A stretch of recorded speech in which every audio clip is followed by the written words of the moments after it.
ইফতারিতে চানা চাট খেতে আমার কাছে খুব ভালো লাগে, খুব রিফ্রেশিং লাগে।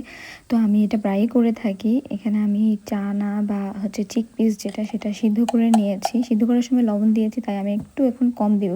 রেগুলার লবণ, বিট লবণ আর কি এটা দিব। আর এরপরে হচ্ছে ধনিয়া গুঁড়া, জিরা গুঁড়া আর লাল মরিচ গুঁড়া যেটা সেটা।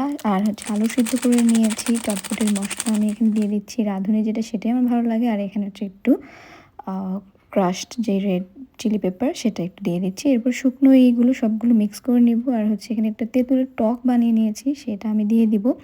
আর হচ্ছে একটু ইয়োগার্ট দিয়ে দেবো। আমার কাছে মনে হচ্ছে ইয়োগার্টটা আমি আরেকটু বেশি দিলে পারতাম, আরও বেশি ভালো লাগতো, কেন জানি না আমি একটু কম করেই দিয়েছি। এরপরে পেঁয়াজ কুচি, কাঁচামরিচ কুচি, শসা, টমেটো, ধনেপাতা সব কিছু দিয়ে একটু মিক্স করে নিব।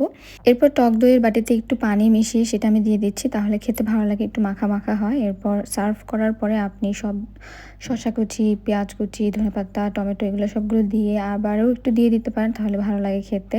আর লেবুর রসটা আপনি আগেই দিবেন, আমার আসলে মনে নেই। এরপর আমি সবার শেষে উপরে একটু ছিটিয়ে দিয়েছি আর কি ধনেপাতা, আবার একটু চিলি পেপার আর হচ্ছে ফুচকা, এগুলো দিয়ে আর কি সার্ভ করে নিয়েছি। তো রেডি হয়ে গেল মজাদার চানা চাট।